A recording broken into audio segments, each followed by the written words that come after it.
আচ্ছা, একটা কথা বলি। কিছুদিন আগে সুপ্রিম কোর্টের এক বিচারপতি বলেছিলেন যে, হিন্দি জাতীয় ভাষা এবং কাঠগড়ায় একটা শুনানি ছিল।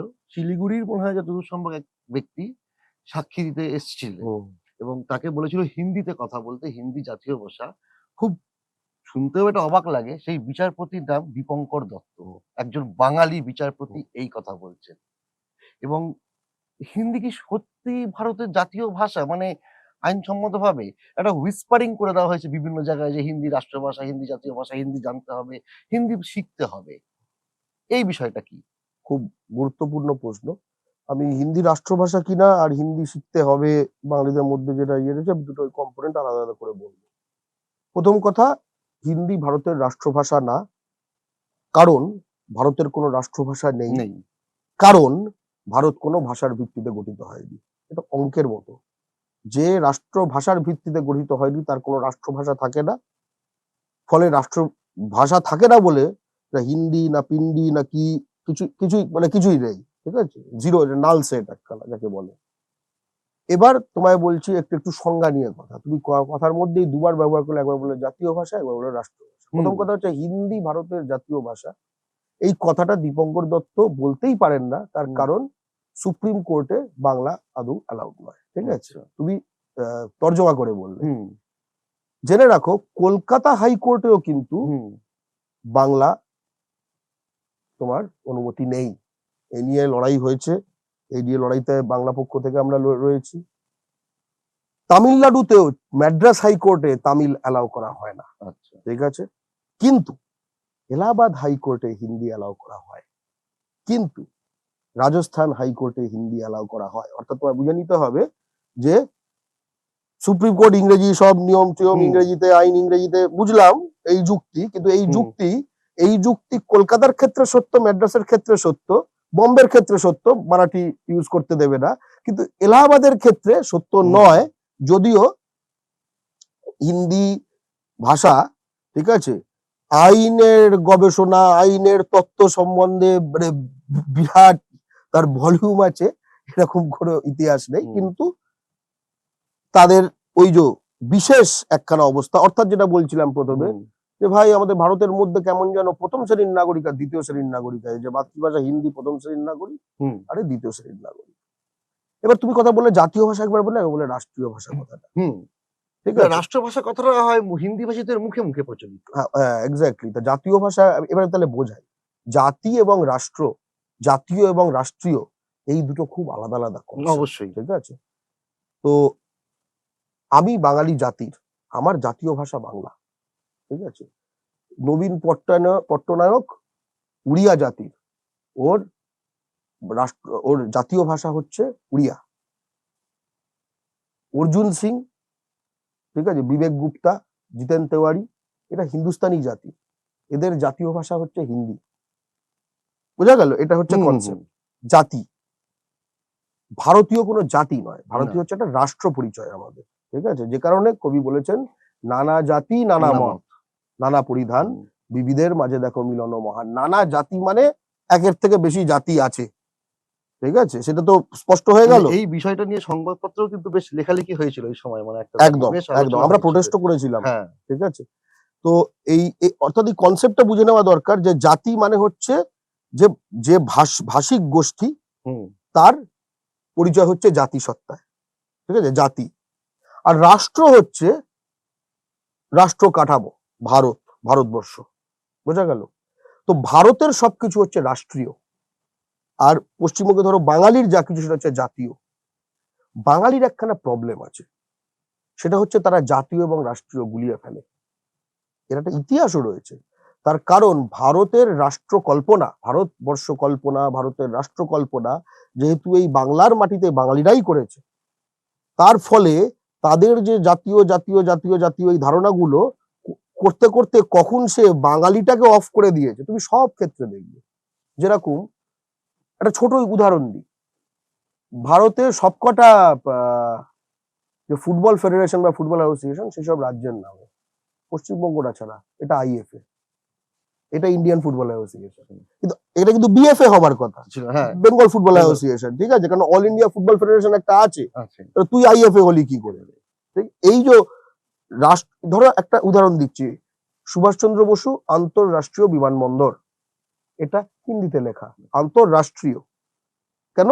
দুটো রাষ্ট্রের মধ্যে প্লেন যায়, ভারতের বাইরে প্লেন যায়, যায়। তাই জন্য আন্তঃরাষ্ট্রীয় বিমানবন্দর। তাই তো? বাংলায় কি লেখা আছে? আন্তর্জাতিক বিমানবন্দর। কেন? আমার এখান থেকে কলকাতা থেকে, অর্থাৎ বাঙালি জাতির এলাকা থেকে প্লেন উঠে যদি আজকে মুম্বাইতে যায়, মারাঠি জাতির এলাকায়, তখন সেটা আন্তর্জাতিক বিমানবন্দর।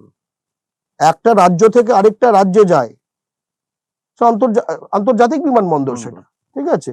এমনকি যেটা যদি বর্মাতেও যায়, সেটাও আন্তর্জাতিকই হলো, কিন্তু এক্ষেত্রে যেহেতু রাষ্ট্রটাও একটা আলাদা, তাই আন্তঃরাষ্ট্রীয় বলা যায়। কিন্তু আমরা এখানে আন্তর্জাতিক লিখে রেখেছি।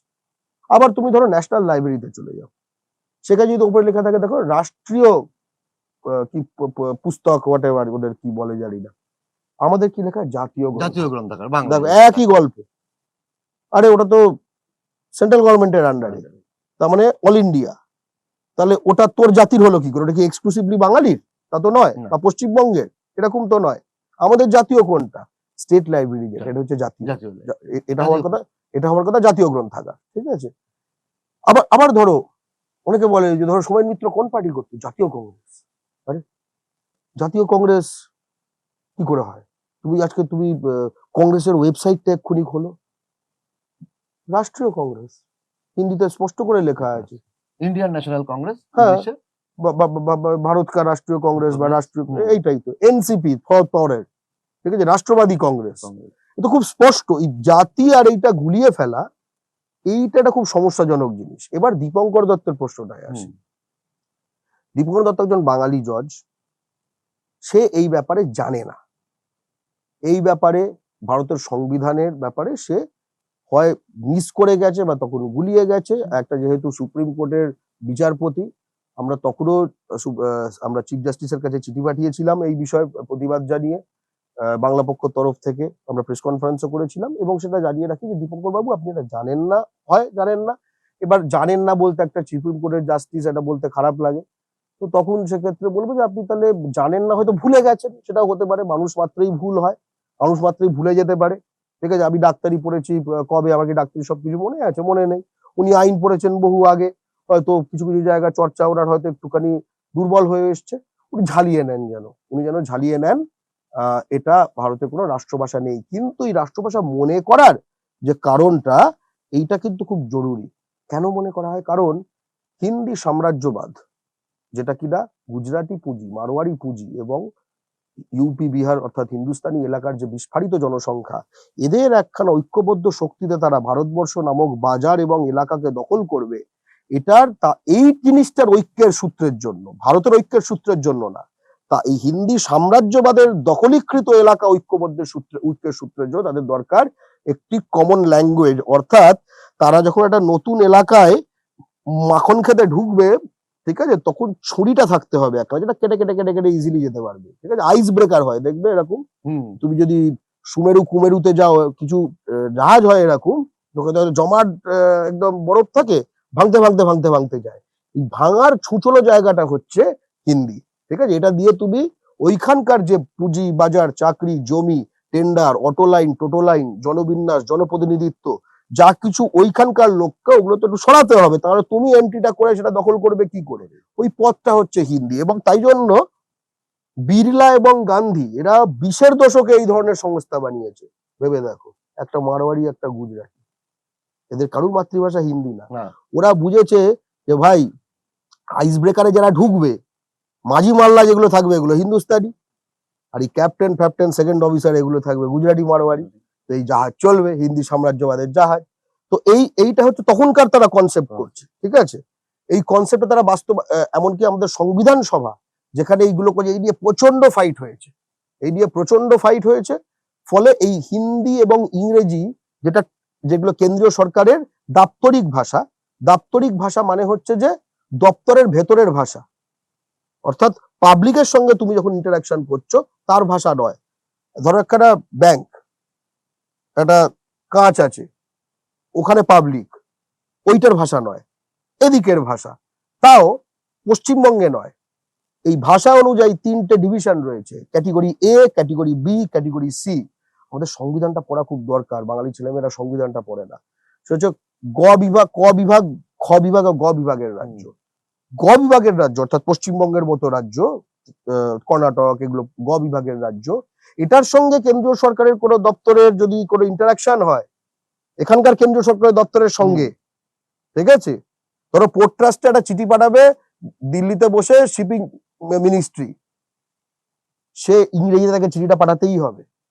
কিন্তু তাতেও একটা অসাম্য রয়েছে, কারণ এই ইংরেজি এবং হিন্দি যদি দাপ্তরিক ভাষা হয় তার মানে এই দপ্তরের ভেতরে কাজকর্ম হোয়াটএভার এগুলোতে অহিন্দি জাতির মানুষ আমার মতো তাদের একটা ভাষা শিখে সেটা করতে হবে, আর হিন্দুস্তানিরা জন্ম থেকে যে ভাষা শিখেছে ওইটা, অর্থাৎ একটা অ্যাডভান্টেজ সে খুব পেয়ে সহজে যাবে, সে এটা করতে পারে, অ্যাডভান্টেজ অ্যাডভান্টেজ পেয়ে যাচ্ছে আর কি। কোনো একটা জায়গায় সমান অধিকার মানে হচ্ছে যে অ্যাডভান্টেজ এবং ডিসঅ্যাডভান্টেজ গুলো তাদের সমান থাকতে হবে।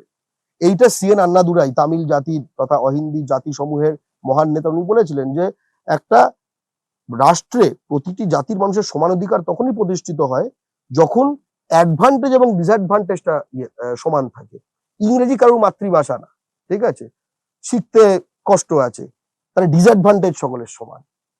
কেউ বলতে পারবে না যে যে হ্যাঁ, আমি তামিল বলে আমি বেটার ইংরেজি শিখে নিতে পারবো, না। বা আমি বাঙালি বলে আমি বেটার ইংরেজি শিখে নিতে পারবো, এরকম কিছু নেই, হুম। ঠিক আছে ভাই, সকলের কেউ মায়ের সবাইকে কষ্ট করে শিখতে হয়েছে ওটা আর কি। সমান কষ্ট দিতে শিখতে হবে, হবে, সমান কষ্ট হবে। কিন্তু হিন্দিটা হয়ে গেলে কারুর অ্যাডভান্টেজ, কারো ডিসঅ্যাডভান্টেজ। কেউ কেউ ওটার ওপরেই বসে আছে, ভোজপুরিয়া অবধি এগুলো হলে একটুখানি পাশাপাশি বসে আছে, আর আমরা বাঙালিরা আর তামিলরা হলে আমরা দূরে দূরে বসে আছি। অর্থাৎ এই দূরত্বটা তৈরি হয়ে যাচ্ছে। এটা কোনো সাম্যের প্রশ্ন নয়, এবং এটা মাথায় রাখতে হবে এটা শুধু সাম্য, সুন্দর, সমান অধিকার এসবের প্রশ্ন, এটা মানবাধিকারের প্রশ্ন। বার্সিলোনায় যে বিখ্যাত একটি রাষ্ট্রসংঘের ইয়েতে ইউনেস্কোর একটা যে কনফারেন্স হয়েছিল কয়েক দশক আগে, সেখানে কিন্তু মাতৃভাষার অধিকার, ভাষিক অধিকার একখানা মানবাধিকারের করা হয়েছিল। এবং এখনো তুমি যদি ইউক্রেন রাশিয়া যে যুদ্ধ হচ্ছে, এই যুদ্ধটার একটা কিন্তু কারণটা ইউক্রেন রাশিয়া যুদ্ধ হচ্ছে, ব্যাপারটা কি, ইউক্রেনের মধ্যে যারা 40% প্রায় রুশ ভাষী, তাদের ভাষিক অধিকার ধ্বংস, যারা পূর্ব দিকে থাকে তাদের ভাষিক অধিকার ধ্বংস করে দেওয়া হচ্ছে, তাদের জাতি হিসেবে নিশ্চিহ্ন করে দেওয়া হচ্ছে। তাই এন্ট্রি, সেটা হচ্ছে মূল ঝামেলা। আরে বিশ্বে যত যুদ্ধ হয় ভাষা, এই ভাষার লোক ভার্সেস ওই ভাষার লোক। দ্বিতীয় বিশ্বযুদ্ধে কি তুমি যত পৃথিবীতে যত দাগ দেখো, হ্যাঁ, কি এগুলো ভাষার দাগ। ধরো তারপরে একটা রাষ্ট্র, তার মধ্যে যদি নানা দাগ দেখো, এই দাগগুলো কি, ভাষার দাগ। বিহারের সঙ্গে পশ্চিমবঙ্গের দাগের মানেটা কি, ভাষার দাগ, এদিকে তো হিন্দু মেজরিটি, ওদিকেও হিন্দু হিন্দু মেজরিটি, majority, ভাষার দাগ। ভাষার দাগ। ওই যে পাকিস্তান রয়েছে, এই সিন্ধ, বেলুচিস্তান, পাঞ্জাব, এগুলো কি, এগুলো ভাষার দাগ। এটা এমন দাগ, এটা কিন্তু তুমি এটা কি বলবো, জন্মদাগ, বুঝতে পেরেছো তো, জন্মদাগ নিয়ে জন্মায় না, তুমি সরাতে পারবে না। আচ্ছা। এবার আসছে যে হিন্দি আমি শিখবো না সুবিধা না অসুবিধা, এটা খুব বেসিক প্রশ্ন। হ্যাঁ। ঠিক আছে, তিনটে জিনিস বলবো। একটা হচ্ছে এই তিনটে ফ্যাক্টর মাথায় রাখা প্রয়োজন। আমার একটা বোধহয় মনে হবে নানা যে আমি অন্য রাজ্যে কাজ করতে যাব, সেখানে আমি ইংরেজি অতটা জানি না, ঠিক আছে, আমি হিন্দি সেখানে তাহলে শিখলে আমি ওখানে একটু অন্তত করে খেতে পারবো। প্লাস কেন্দ্রীয় সরকারি চাকরিগুলোতে হিন্দি তোমার লাগে ইত্যাদি, তাই হিন্দি শিখে নেওয়া ভালো, বাংলা তো ঘরেই শিখে যাবে। এটা বেসিক একটা লজিক দেওয়া হয়। আমি শুধু তিনটে জিনিস তোমায় বলতে, তিন চারটে জিনিস একটু বোঝাই। এক, তুমি ধরো তোমার মাতৃভাষা বাংলা, ঠিক আছে, তুমি বাংলাটা যেরকম পারবে, আর একটা লোক একটু সময় বাংলা শিখে, ধরো একটা হিন্দুস্তানি, ঠিক আছে, বাংলা শিখে কতটা বাংলা পারবে? বাংলা কেউ আমরা খুব ভালো পারি, কেউ অধিকাংশ লোক মাঝামাঝি পারে, আর কেউ ঝর্তি পড়তি বাঙালি হয়েও। হিন্দুস্তানিদের মধ্যে বাংলা শিখতে শুরু করলে, ধরো ইউপি বিহারে যারা থাকে, তারা প্রচন্ড ঘষে ঘষে যেটা হবে সেটা হচ্ছে বাঙালিদের মধ্যে ঝর্তি পড়তি গুলোর মতো। মানে পশ্চিমবঙ্গে বাঙালি যদি হিন্দি পন্ডিত হবার চেষ্টা করে, সেটা হচ্ছে হিন্দুস্তানিদের মধ্যে একদম লজ্জর হিন্দি যেগুলো করে, মানে তাদের লেজা হবে, মানে আমরা এরকম করে করে যেখানে উঠতে পারবো না ওদের লেজার কাছে। ফলে যে কোনো একটা কম্পিটিটিভ স্পেসে যেখানে হিন্দিটা গুরুত্বপূর্ণ, তুমি কিন্তু হিন্দি শিখে সেটা মাত করে দেবে, এটা সম্ভব না, ঠিক আছে। অর্থাৎ তুমি একমাত্র ওই কাজ চালাও সার্ভিস সেক্টরে কিছু মিনিয়াল জব ছাড়া কোনো কিছুতে অ্যাডভান্টেজ পাচ্ছ না। এক। দুই, আচ্ছা হিন্দি শিখে তোমার সুবিধা হয় কিনা অসুবিধা হয়, এটা আমরা পশ্চিমবঙ্গে একটা এক্সপেরিমেন্ট হয়ে গেছে অলরেডি। আমরা দেখতে পারি যে কিছু কিছু এলাকা আছে যেখানে সব বাঙালি হিন্দি বোঝে। আমি একটা জায়গার নাম বলছি, ভাটপাড়ায় প্রতিটি বাঙালি হিন্দি বোঝে, কলকাতার ভিতরে তাই রানীগঞ্জে প্রতিটি বাঙালি হিন্দি বোঝে, ঠিক আছে? কলকাতায় তা নয়, নয় সেটা একদম না। শেষ জনগণনা অনুযায়ী পশ্চিমবঙ্গে ৮৬% বাঙালি, এবং এই ৮৬% বাঙালির মধ্যে ৮৩% বাঙালি বাংলা ছাড়া অন্য কোনো ভাষা জানে না। এই সকলে হিন্দি জানে, এটাও হচ্ছে বাংলা বলতে ওই কি বলবো হলুদ ট্যাক্সি আর রিক্সা টাইপের একটা বিষয়, ঠিক আছে? মানে এটা একটা বুঝিয়ে দেওয়া হয়েছে, মানে মজ্জায় ঢুকিয়ে দেওয়া হয়েছে বলা তুমি যায়। দেখো এবার তুমি এরকম ভাবে করে দিলে তখন অন্যরা মনে হবে ওই পিছিয়ে পড়ছি, হিন্দিটা শিখি তাহলে। হ্যাঁ পিছিয়ে পড়ছি, মানে এমনই হাওয়ায় করে আচ্ছা, রেখে। হ্যাঁ। যেটা বলছি যে ওই যে ধরো রানীগঞ্জ, আচ্ছা রানীগঞ্জে একটা সময় বাঙালি অনেক কম হিন্দি জানতো, এক সময় জানতোই না, তারপরে কম জানতো। ভাটপাড়াতেও তাই, ধরো রিসরাতেও তাই, ঠিক আছে, বড় খড়গপুরেও তাই, ধরো কলকাতাতেও যারা যারা যত শতাংশ এখন বাংলা জানে, আগে তার থেকে কম শতাংশ মানে হিন্দি জানে বাঙালিদের মধ্যে, তাদের আগে অনেক কম শতাংশ হিন্দি জানতো। হ্যাঁ। আচ্ছা একটা কথা বলো তো, যত হিন্দি জেনেছে এই সেই এলাকায় বাঙালির অবস্থা ভালো হয়েছে না খারাপ হয়েছে? আরো হিন্দি পণ্ডিত হয়ে উঠেছে, 100% লোকে করে যাবে, খুব স্পষ্ট। থার্ড একখানা জিনিস রয়েছে, ধরো প্রতিটি বাঙালি হিন্দি শিখে গেল, সাপোজ প্রতিটি বাঙালি হিন্দি জানে, ওকে। এবার একে তো পশ্চিমবাংলার মাটিতে এই যে বলো না বাঙালি মিনিয়াল জব করতে বাইরের রাজ্যে যাচ্ছে, এই মিনিয়াল জবগুলো কি পশ্চিমবঙ্গে নেই? অবশ্যই আছে। পশ্চিমবঙ্গ একটা নেট ইনমাইগ্রেশন রাজ্য, যার মানে হচ্ছে যত লোক বাঙালি বাংলার বাইরে কাজ করতে যাচ্ছে বাংলা থেকে, তার থেকে বেশি লোক পশ্চিমবঙ্গে ঢুকছে পশ্চিমবঙ্গে কাজ করতে, এবং কত গুণ বেশি লোক? মোটামুটি ৩ গুণ বেশি লোক। এটা হচ্ছে কেন্দ্রীয় সরকারের 2018-19 বা 17-18 দেখতে হবে, এর ইকোনমিক সার্ভে যেটা বেরোয় সেই ডেটা থেকে নেওয়া হয়েছে, ঠিক আছে? তো এবার কথাটা হচ্ছে যে প্রথম কথা হচ্ছে যে আমার যত লোক বাইরে যায় মিনিয়াল জব করতে, আইটি সেক্টর থেকে তুমি ধরো হার্ডলি 5% 10%, অধিকাংশ যে বড় যে অংশটা, সে কিন্তু এখানে রিপ্লেসেবল, তার নিজের মাটিতে কাজ আছে, তাকে জাস্ট আউট করে দেওয়া হচ্ছে। আমরা যদি সকলে অর্থাৎ আমাদের প্রথমত যাওয়ার দরকার নেই একটা বড় অংশের, প্রথম কথা। তবু সেটাও বাদ দাও, ধরো আমরা সকলে হিন্দি শিখে গেলাম, হিন্দি শিখে গেলে যেটুকু কাজের সংখ্যা পশ্চিমবঙ্গে বাঙালি লাগেই, সেটাও আর বাঙালি লাগবে না। আজকে তোমার ধরো একটা প্রত্যন্ত এলাকায় ধরো একখানা কিছুই না, সাইকেলে করে সে কোলগেট আর ম্যাগি এই প্যাকেট গুলো একটা ছোট দোকানে দিয়ে আসবে, এই সাইকেলের লোকটিকে এখন বাঙালি হতে হবে, কারণ সে ধরো বাঁশবেরিয়ার কাছে বা ঠিক আছে ডুমুরদহের কাছে, আমি হুগলি জেলার কথা বলছি, আমার দেশের বাড়ির কাছে, সেখানে নানা ছোট ছোট দোকানে মাল সাপ্লাই দেবে। তো দুজনেই হিন্দি, দোকানি যদি হিন্দি জানে তাহলে তো এই সাপ্লাইটা ছাপড়া বালিয়া যে কোনো জায়গা হতে পারে, সাইকেল নিয়ে চলে যাবে, অসুবিধা হবে না কমিউনিকেট করতে। এর মানে হচ্ছে যে আগামীতে ওই দোকানটাও তার থাকবে না, হ্যাঁ ঠিক আছে, ওই দোকানটাও তার থাকবে না। তার কারণটা হচ্ছে যে এখনো বাঙালি যেসব জায়গায় দোকানগুলো ধরে রেখেছে, সেটা এই কারণে ধরে রাখেনি যে সেগুলো খুব দূর দূরান্তে, এই কারণে ধরে রাখতে পেরেছে যে সেইখানে লোকাল মানুষ অর্থাৎ বাঙালির সাথে ইন্টারঅ্যাক্ট কথাবার্তা বলার মতো ওই লোকজন মানে ঠিক এখনো নিচ্ছে না, ওটাকে পুরোপুরি খুলে দেওয়া হবে। এই যে তুমি বলছো না যে তুমি খুলে দিলে পুরো তোমার অল ইন্ডিয়া মার্কেট ওপেন হয়ে গেল, মানে একটা দরজা যখন খোলো সে দিয়ে যেরকম যাওয়া দুনিয়াতে যাওয়া যায়, পুরো দুনিয়া তোমার ঘরে ঢুকে আসতে পারে ওই দরজা দিয়ে। এইটা আরেকটা কথা হচ্ছে যে এখন যেটা খুব সিম্পল একখানা ছবি আঁকলাম যে তুমি পুরো ইয়ে পাবে, কর্ণাটকে কিন্তু চাম তুলে দিচ্ছে মুখে হিন্দি ফিন্দি শুনলে, ঠিক আছে? তামিলনাড়ুতে কদিন আগেই দেখেছো একদম ট্রেন ভরে ভরে পাঠিয়েছে, ওখানে বাঙালিরা যারা তামিলনাড়ুতে কর্ণাটকে আছে তারা বলেছে নো হিন্দি নো হিন্দি, ঠিক আছে, ওই করে বেঁচেছে। এবার আমি বলবো যে তাহলে কি ভারতের একটা কি অন্য স্টেটে গেলে কি বোবাকালা হয়ে কথা বলবে? প্র্যাকটিক্যাল প্রশ্ন। প্রথম কথা হচ্ছে ভাই, টুরিস্টের জন্য গল্প আলাদা, টুরিস্টকে দিয়ে তোমার নিজের একখানা ভাষা নীতি ঠিক হতে পারে না, এক।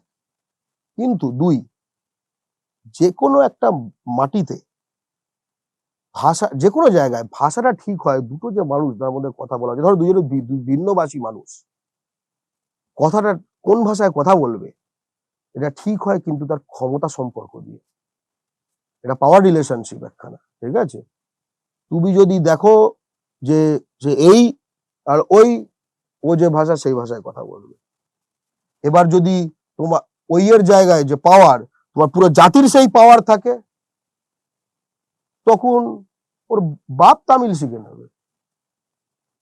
তুমি কি হিন্দি শিখে নাও না? তুমি তো বিহারে কোনো বাঙালি পৌঁছে হিন্দি না শিখে থাকতে পারে? না, তাহলে থাকতে পারে না। পারে না তো।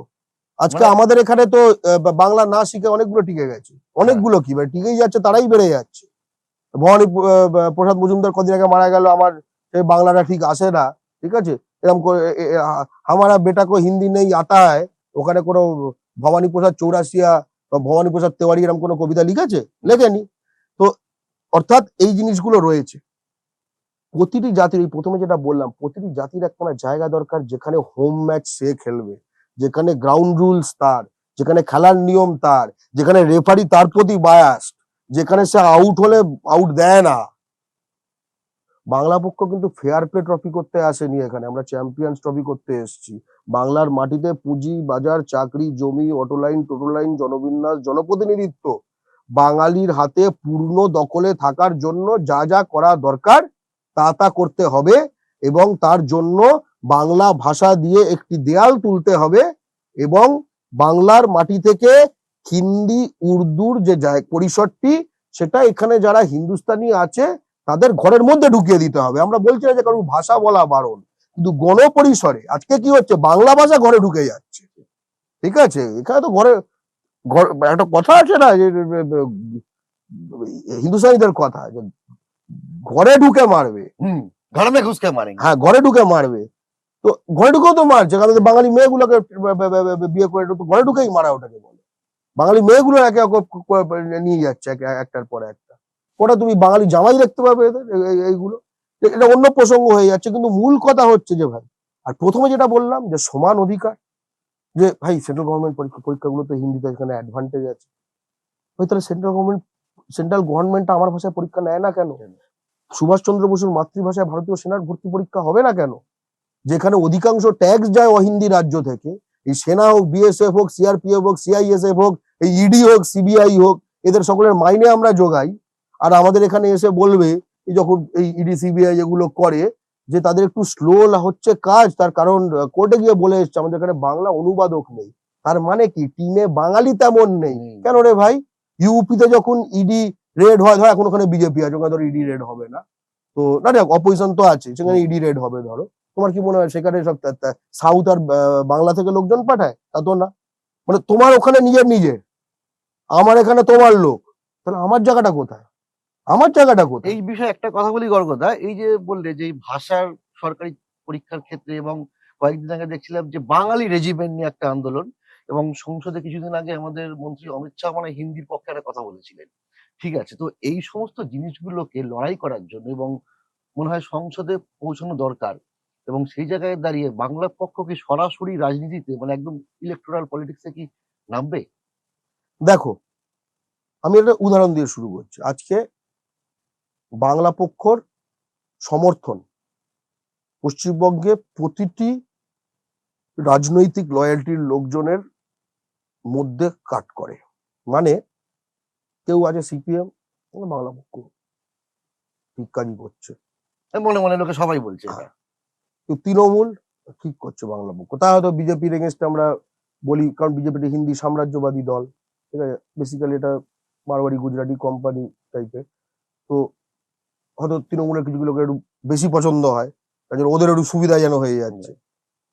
বিজেপির মধ্যে এখানে বাঙালি গুলো আছে, নিজেদের দলে বলতে পারছে না যে কথাগুলো, ঠিকই করছে, কিন্তু বিজেপির এগেনস্টে অতটা না বললে ভালো, ঠিক আছে? হ্যাঁ, হ্যাঁ। এইটা যদি আমরা একটা রাজনৈতিক দল হই, তখন তুমি এই প্রতিটি লোককে তুমি ফোর্স করবে সিপিএম না বাংলা পক্ষ, তৃণমূল না বাংলা পক্ষ, বিজেপি না বাংলা পক্ষ। আমরা একটা জাতীয় সংগঠন, আমরা এইদের সকলে, আমাদের স্লোগান হচ্ছে শাসক পক্ষ বিরোধী পক্ষ সবার উপর বাংলা পক্ষ। প্রতিটি জাতিতে এই ধরনের সংগঠন থাকে যেগুলো হচ্ছে যাকে বলে সমাবেশী, যেগুলো সবকিছুর ঊর্ধ্বে। এবং যখন তারা বলে, আজকে তৃণমূল যদি বলে, ঠিক আছে, যে তৃণমূল বলছে মানে বাংলা বলছে, ঠিক খাবে না। সিপিএম বলছে মানে বাংলা বলছে, খাবে না। বিজেপি বলছে মানে বাংলা বলছে, তারই খাবে না। ঠিক আছে, বাংলা পক্ষ 6 বছরের একটি সংগঠন যদি বলছে বাঙালিদের কিছু একটা বলছে, এই এই যে পরিসরটা, এই পরিসরটা বাড়িয়ে বাড়িয়েই যেতে হবে। এবং এই যে আমাদের সবকিছুই আমরা ধরো পার্টি, এটা না করে এটা কিছু হবে না। ঠিক আছে, আমাদের আসলে যেটা করা হয়েছে যে কূপমণ্ডুক করে রাখা হয়েছে। কারণ আমাদের কেন কূপমণ্ডুক করে রাখা হয়েছে? কারণ আমাদের এখানকার মিডিয়া টিডিয়া এগুলোরও মূলত মালিক হচ্ছে বহিরাগতরা। তুমি ধরো News18 এর মালিক বহিরাগত, এইসব, তারপরে কি জানো 24 ঘন্টা এর মালিক বহিরাগত। আবার সুভাষ চন্দ্র বড় লোক, ওটা নেতাজি সাজার চেষ্টা করে টুপি ফুপি পরে, নাম সুভাষ চন্দ্রা, ওটা মাথায় নেতাজি টুপি ফুপি পরে জ্ঞান ফ্যান দেয়, সুভাষের বাণী ফানি টাইপের। ঠিক আছে, আর সেখানে এইসব আমাদের এখানে সব জাঁদরেল যারা সাংবাদিক ভান করার চেষ্টা করে, ওখানে কিন্তু হ্যাঁ স্যার ঠিক আছে স্যার, ঠিক আছে, এইগুলো দেখে আমাদের লজ্জা লাগে। যখন পূর্ব বর্ধমানে কার্জন গেট থেকে একটা ছোট ওয়াক হয়েছিল 2021 নির্বাচনের সময়, যখন এই দিল্লি থেকে ওদের 2-3টে নেতা এসেছিল, নাড্ডা ইত্যাদি ইত্যাদি, সূর্য আলুওয়ালিয়া, ওটা যেটা গোর্খাল্যান্ড চায় বিজেপির ওই সাংসদ ছিল, ওরা ওই ওপরে একটা করে যাচ্ছে, আর দিলীপ ঘোষ যখন হেঁটে হেঁটে রাস্তায় যাচ্ছে, যে খারাপ লাগাটা, ওটা দিলীপ ঘোষেরও খারাপ লেগেছে। ও ধরো বলতে পারবে না, ঠিক আছে, তুমি ভাবতে পারো যোগী আদিত্যনাথ তো ওখানে ইউপিতে বিজেপি পার্টির ইয়ে, সে হাঁটছে আর ওখানে নানা লোকে ওপরে ওপরে করে যাচ্ছে, এটা সম্ভব না। ঠিক আছে, তারপরে ধরো এই যে TV9, এই ধরো রিপাবলিক, অর্থাৎ বাঙালির কানে চেতনায় দুনিয়াতে কি ঘটছে, অর্থাৎ দুনিয়াটা বলতে কি বোঝায়, দুনিয়াতে কি ঘটছে তো ভুলে যাও, দুনিয়াটা বলতে কি বোঝায়, দুনিয়াটা কি কি কে দুনিয়া বলে, এই জিনিসটাই সে সংজ্ঞায়িত করে দিচ্ছে। সে কোন ভাবে সংজ্ঞায়িত করবে? যে বাঙালির লাভ হয়, বাঙালি সেই রকম হয়ে ওঠে যাতে এই TV9, এই রিপাবলিক, এই News18, এই 24 ঘন্টা এগুলোকে ঝেঁটিয়ে তার জায়গায় এই R+, CN নিউজ, আর এখন যারা ধরো কেবল চ্যানেল থেকে ডিজিটাল চ্যানেল হওয়ার চেষ্টা করছে, যে বাঙালি মালিকানা আলাদিনরা, এরা পুরো স্পেসটা খেয়ে নিক। এরা কি চাইবে সেই জাগরণটা? এরা কখনোই সেই জাগরণটা চাইবে না। তাই তারা জানাবে না যে আসামে অল আসাম স্টুডেন্টস ইউনিয়ন, আসু, ঠিক আছে, আসু সংগঠন, তারা এরকম প্রতিটি দলকে অসমীয়া জাতীয়তাবাদের লাইনে নিয়ে আসে। কংগ্রেস হোক, বিজেপি হোক, এজেপি হোক, অগপা হোক, এমনকি ওখানে সিপিএম কে বলতে হয় যে আমরা সঠিক এনআরসি চাই। এখানে কিন্তু সিপিএম এনআরসি বিরোধী, ওখানে সিপিএম যদি বলে আমরা এনআরসি বিরোধী, ঠিক আছে, ও তালা পড়ে যাবে। এই তালা পড়ে যাবে, এটা কিন্তু অসমিয়ারাই তালা দিয়ে দেবে, এবং এই অসমিয়ারাই যে তালা দিয়ে দেবে এর পরিসরটা তৈরি করেছে আসু। কর্ণাটকে কন্নড় রক্ষণা বেদিকে, KRV, বিরাট সংগঠন, এটা কি কোনো পার্টির? তা না। কিন্তু এরা যখন ভয়েস তোলে, ঠিক আছে, তখন কংগ্রেস বিবৃতি দেয়, একদম জাতির আওয়াজ।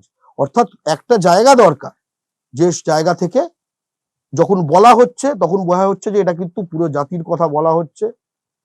যে কারণেই বাংলা পক্ষ ববি হাকিম যখন উর্দু চাপিয়ে দিতে চায়, তাকে চ্যালেঞ্জ নিতে পারে, তুই বেটা গয়া থেকে এসছিস, তুই এখানে এসে বলছিস উর্দু হয়ে যাবে, কিন্তু উর্দু চাপানোর জন্য এটা আমরা বলতে পারি 100%। আবার একই সঙ্গে যখন জিতেন তেওয়ারি ভোজপুরিতে, এ ধরো তৃণমূলের গেল, এই জিতেন তেওয়ারি এ ধরো ভোজপুরিতে বাঙালির বিরুদ্ধে জাতি দাঙ্গার মানে হুমকি দেয়, তখনও সে বাংলা পক্ষ। আবার যখন মোহাম্মদ সেলিম প্রথম রাজ্য সম্পাদক হয়ে একটা উর্দু কবিতা লিখে দেয়, তখন তাকে যখন কাঠগোড়ায় দাঁড় করায়, সেটাও বাংলা পক্ষ, যার ফলে তার পরের 48 ঘন্টার মধ্যে মোহাম্মদ সেলিমের 6টা বাংলা পোস্ট বেরোয়। ঠিক আছে, আবার একই সঙ্গে এই ববি হাকিম মনে যে বগল চুক্তি টাকা নিচ্ছিল, বগল এরকম করতে করতে টাকা নিচ্ছিল এই নারদা কেসে, ওর ওই যে ববির ভাইটার নাম শুভেন্দু অধিকারী, ও ওখানে টাকা নিচ্ছিল। ঠিক আছে, তো ও কাগজে র্যাপ করে যে 5 লাখ টাকাটা কি হোয়াট এভার বলছিল। এখন তো কোটিতে খেলে, তখন লাখ ফাঁকে খেলতো। তো এই শুভেন্দু অধিকারী সে যে বলেছে যে না বাংলা বাধ্যতামূলক করা যাবে না WBCS এ, তাকে যে মোটামুটি জাতির শত্রু একটা চিহ্নিত করিয়ে দেওয়া, সে কাজটাও বাংলা পক্ষ করতে পারে। তার মানেটা কি? আমরা দলের ঊর্ধ্বে জাতি। তুমি দল হয়ে গেলে এই বিষয়টাই ধাক্কা খায়, এই বিষয়টা কখনো হতে পারে না। তাহলে এরকম করে কি হবে? পলিটিক্যাল পাওয়ার ছাড়া কি এরকম কিছু হতে পারে? আমরা বলতে পারি এক, যে আমরা বেশ কিছু জিনিস তো করতে পারি যেগুলো পলিটিক্যাল পার্টিগুলো করতে পারে। আমরা BSF, CRPF, CISF পরীক্ষায় যে ইউপি বিহারের বেশ কিছু ক্রিমিনাল, মানে হাজার হাজার ক্রিমিনাল জাল সার্টিফিকেট, জালি ডোমিসাইল জাল ডোমিসাইল এসব নিয়ে ঢুকেছিল, ঠিক আছে, আমরা তাদের মোটামুটি রাস্তায় সুভাষপন্থী, মানে গান্ধীপন্থী না, সুভাষপন্থী প্রক্রিয়ায় তো তাদের আটকাতে পেরেছি, ঠিক আছে। তো এটা তো পার্টিগুলোর করার কথা ছিল না। এটা যেখানে BSF অ্যাপয়েন্ট হবে, তারা সীমান্ত সুরক্ষা যারা করবে তারা যদি ক্রিমিনাল হয়, তাহলে আমাদের পশ্চিমবঙ্গর সঙ্গে বাংলাদেশের বর্ডারটা তাহলে কি হবে? ওটা তো ক্রিমিনাল দিয়ে দাঁড়িয়ে থাকবে। এটা প্রশাসনের দায়ভার একদম সম্পূর্ণরূপে। একদমই। এবং এটা হচ্ছে অমিত শাহ, হোম মিনিস্ট্রি থেকে শুরু করে এই পরীক্ষাগুলোতে বাংলাতে পরীক্ষা দেওয়ানোর লড়াইটা আমরা লড়েছি, আমরা এবং তামিলরা এবং কন্নড়রা মিলে। এই বছর থেকে তুমি সেই জিনিসটা পাবে। ব্যাংকিং এ আমরা এইটা এনেছি। আমরা ফুড ডিপার্টমেন্টের যে SI পরীক্ষা, সেখানে বাংলা আনতে পেরেছি। আমরা বিদ্যুৎ দপ্তরের যে পরীক্ষা, যেখানে করে সব হিন্দুস্তানি ঢুকে যাচ্ছিল, 82,000 টাকা স্টার্টিং এর চাকরি এগুলো অ্যাসিস্ট্যান্ট ইঞ্জিনিয়ারের, সেখানে আমরা বাংলা এই ঢোকাতে পেরেছি। এগুলো তো পার্টি ছাড়াই করতে পেরেছি। আজকে বেশ কিছু ক্ষেত্রে হয়েছে যে মারওয়ারি হোয়াট এভার, সে বাঙালিকে কাজ করিয়ে টাকা দেয়নি, সেটা কন্ট্রাক্টর হতে পারে বা সাধারণ লেবার হতে পারে। জীবনের টাকা বার করার কারো উপায়, যাও কোর্ট মে যাও, পুলিশ মে যাও, ঠিক আছে। এগুলো তো আমরা তো তাদেরকে কিছু সহজ পাঠ শেখাতে পেরেছি, তো তার ফলে টাকা ফাঁকা ফেরত এসছে। এটা জন্য তো পার্টি লাগেনি। মানে জাতির জাগরণ হলে তাহলে আর বলছেন এই জাতির হাতে উঠলে বাঁশ, বদলে যায় ইতিহাস, ঠিক আছে, এটা একটা কথা।